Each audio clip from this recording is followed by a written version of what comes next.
लड़ाई पहले इस लड़के और इस बूढ़े ने शुरू की थी। कहते हुए उसने विद्युत और थामा की ओर इशारा किया। विजय तेज आवाज में गरज कर बोला, तुम्हें बड़ों से बात करने की तमीज है या नहीं? ये एक उच्च स्तर के योद्धा हैं। लगता है मुझे लीडर विराट से मिलना होगा तेजस, क्योंकि तुम ऐसे नहीं सुधरोगे। कमांडर के मुंह से अपने पिता विराट का नाम सुनकर तेजस सहम गया और झिझकते हुए माफी मांगने लगा। विजय की नाराजगी के बावजूद उसने थामा से माफी मांगी और फिर विजय की ओर विनम्रता से देखने लगा। विजय ने कहा, अपने गुरु का पत्र लाओ और कल शक्ति स्थल में आना।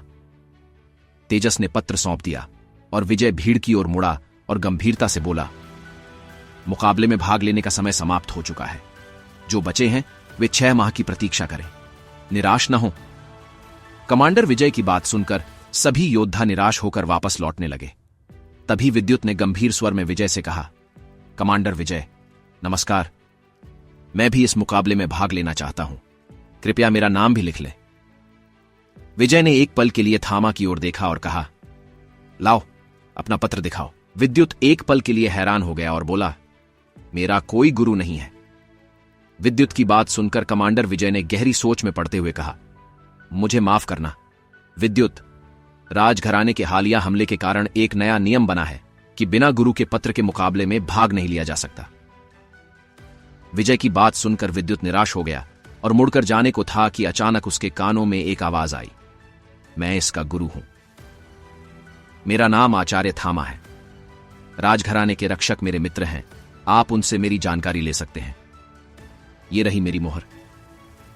श्रीमान थामा ने हवा में हाथ लहराया और उनके हाथ में एक मोहर प्रकट हो गई। कमांडर विजय चकित होकर बोले, क्या मैं आपका स्तर जान सकता हूं? थामा ने गंभीर आवाज में कहा, लगता है तुमने मेरी मोहर को ध्यान से नहीं देखा। यह एक गुप्त मोहर है जो राजघराने के द्वारा सिर्फ उन्हीं को दी जाती है जिन्होंने विशेष सेवाएं दी हों। आचार्य थामा की बात सुनकर विजय मुस्कुराकर बोला, मुझे क्षमा करें, आजकल यह मोहर बहुत कम देखने को मिलती है। यह मेरी जिंदगी में देखी दूसरी मोहर है। थामा बोले, मुझे एक कागज दीजिए, मुझे पत्र के नए नियम की जानकारी नहीं थी। विजय के इशारे पर एक सैनिक कागज ले आया और थामा ने आराम से उस पर अपनी मोहर लगा दी।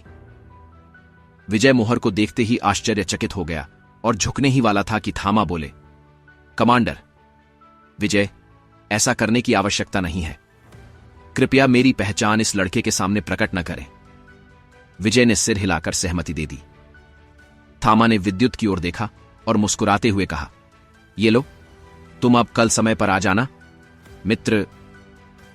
कमांडर विजय ने जब सुना कि इतने शक्तिशाली व्यक्ति ने विद्युत को मित्र कहकर संबोधित किया तो वह हैरान हो गया, क्योंकि वह स्वयं उस स्तर तक पहुंचने के बाद भी थामा का नाम लेकर बात करने की हिम्मत नहीं जुटा सकता था। विद्युत ने खुशी से उछलते हुए कहा, क्या आप सचमुच मेरे मित्र बनना चाहते हैं? थामा हंसते हुए बोले, क्यों नहीं? तुमने बहादुरी से अपने से अधिक शक्ति और उम्र वाले योद्धा को उसी की शक्ति से हरा दिया। ऐसा साहस बहुत कम में देखने को मिलता है। तुम तो मुझसे भी अधिक शक्तिशाली बनोगे। मुकाबले में शामिल होने की बात सुनकर विद्युत ने आचार्य थामा से मुस्कुराकर कहा, मित्र, देखना, एक दिन मैं तुम्हारा एहसान जरूर चुकाऊंगा। विद्युत के चेहरे पर एक प्यारी सी मुस्कान थी। तभी वह बूढ़ा आदमी थामा गंभीर आवाज में बोला, विद्युत, एक बात का ध्यान रखना, हम मित्र हैं, यह बात किसी और को मत बताना। विद्युत ने कहा, ठीक है, पर तुमने मुझसे झूठ कहा कि तुम्हारा नाम टाइगर है। मैंने सुना कि तुम्हारा नाम थामा है, इसलिए अब से मैं तुम्हें श्रीमान थामा ही कहूंगा। थामा ने हामी में सिर हिलाकर जवाब दिया। फिर थामा ने हवा में हाथ लहराया और उनके हाथ में एक चमकदार पत्थर आ गया। यह एक शक्ति से बना पत्थर है। विद्युत, कभी तुम बहुत बड़ी मुश्किल में फंस जाओ तो इस पत्थर को तोड़ देना। मैं तुम्हारी मदद के लिए आ जाऊंगा या मदद भेज दूंगा।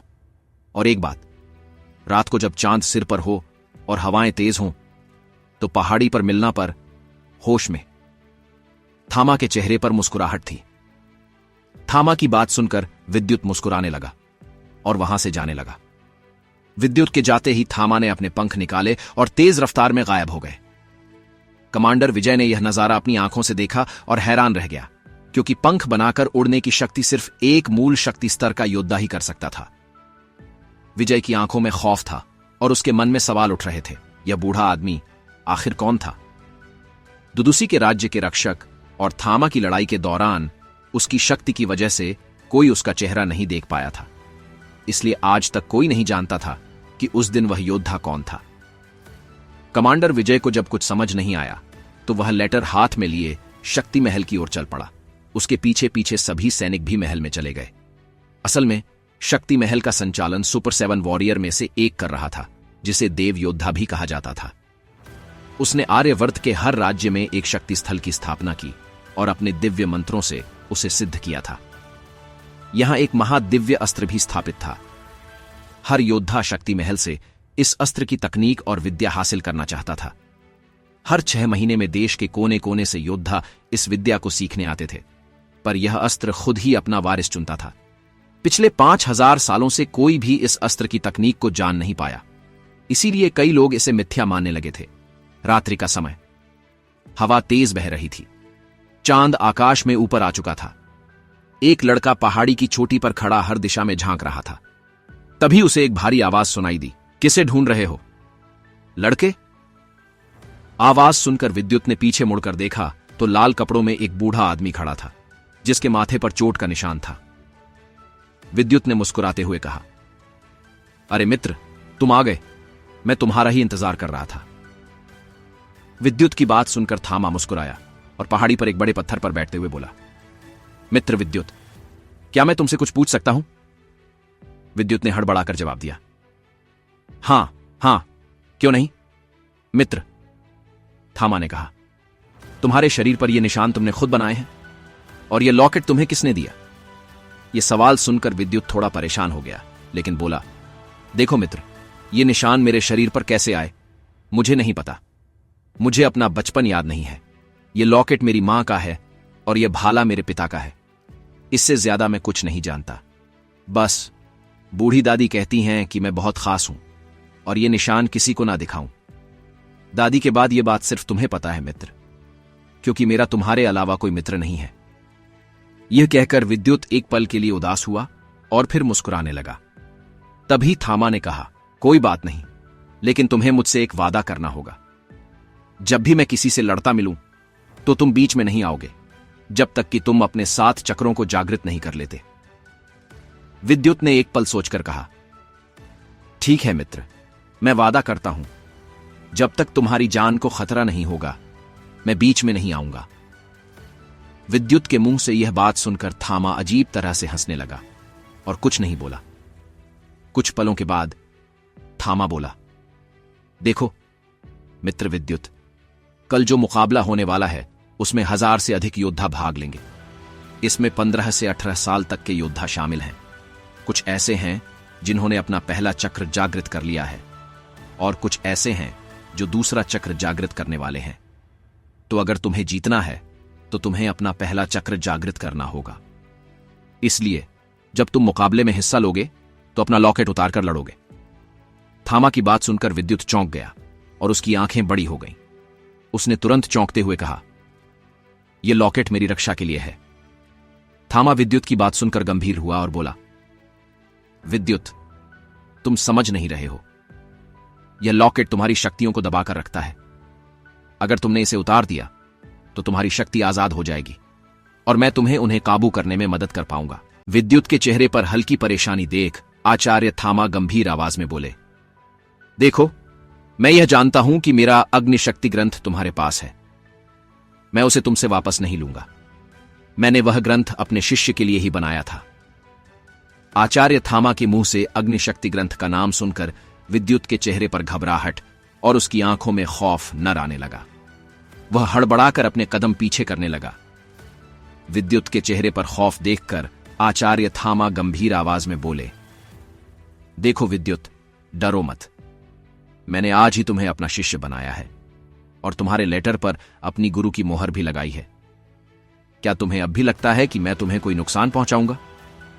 मैंने तुम्हें अपना शिष्य मान लिया है, इसलिए तुम उस ग्रंथ को अपने पास रखो। मुझे कोई ऐतराज नहीं है। उसमें रफ्तार और बचाव की तकनीक है और उसके दूसरे हिस्से में हमले की तकनीकें हैं। जो मेरे पास हैं, आचार्य थामा ने विद्युत को दिखाते हुए कहा। और जब विद्युत ने उनके हाथ में ग्रंथ का दूसरा हिस्सा देखा तो वह हैरान रह गया। विद्युत की आंखों में हल्की हैरानी देख आचार्य थामा गंभीर आवाज में बोले, देखो, अगर तुम मेरी बात मानोगे तो मैं तुम्हें युद्ध और लड़ाई की वह तकनीक सिखाऊंगा कि तुम एक दिन इस धरती के सर्वश्रेष्ठ ब्रह्म योद्धा बनोगे। तुम्हारा मुकाबला वे सुपर 7 योद्धा भी नहीं कर पाएंगे जिनका नाम इस दुनिया में फैला हुआ है। आगे का फैसला तुम्हारा है। आचार्य थामा महसूस कर रहे थे कि उनकी बात सुनकर विद्युत की आंखों में चमक आ गई थी और वे समझ गए थे कि यही सही वक्त है। वे आगे बोले, लड़के, इतना ही नहीं, मेरे पास एक रहस्यमयी तकनीक है जिसके इस्तेमाल से तुम इतने ताकतवर बन जाओगे कि तुम्हें कोई घायल नहीं कर पाएगा। लेकिन उसके लिए तुम्हें अपने 3 चक्रों को जागृत करना होगा और मूल तात्विक शक्तियों को हासिल कर उन पर काबू पाना होगा। आज मैं तुम्हारे पहले मूलाधार चक्र को जागृत करने में मदद करूंगा। यह कहते हुए आचार्य थामा ने एक गहरी सांस ली। वे समझ चुके थे कि विद्युत को मनाना बहुत मुश्किल है। आचार्य थामा की बात सुनकर विद्युत खुश होकर बोला, क्या सच में आप मेरे चक्र को जागृत करने में मदद करेंगे? आप सच में मुझे वह तकनीक सिखाएंगे?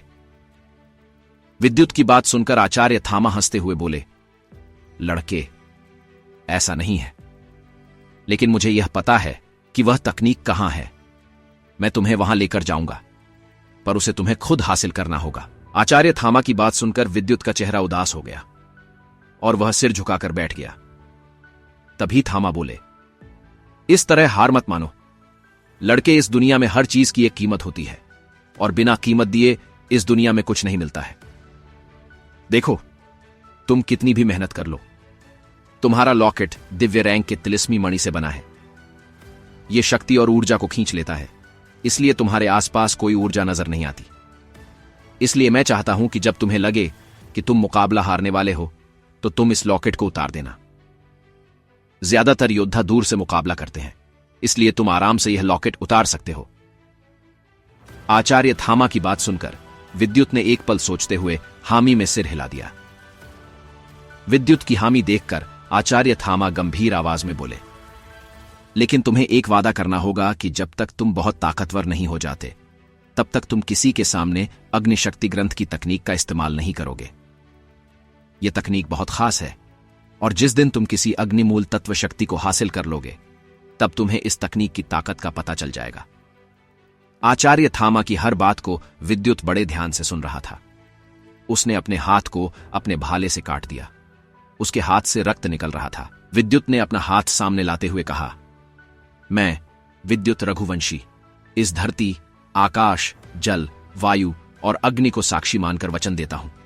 जैसे जैसे विद्युत बोल रहा था, आकाश में भयानक बिजली कड़क रही थी, तेज हवाएं चलने लगीं और बारिश होने लगी। आगे की कहानी जानने के लिए देखें अगला एपिसोड सिर्फ पॉकेट एफएम के यूट्यूब चैनल पर। और ब्रह्म योद्धा द डिस्ट्रॉयर के सारे एपिसोड्स को सुनने के लिए डिस्क्रिप्शन में दी लिंक से डाउनलोड करें पॉकेट एफएम ऐप।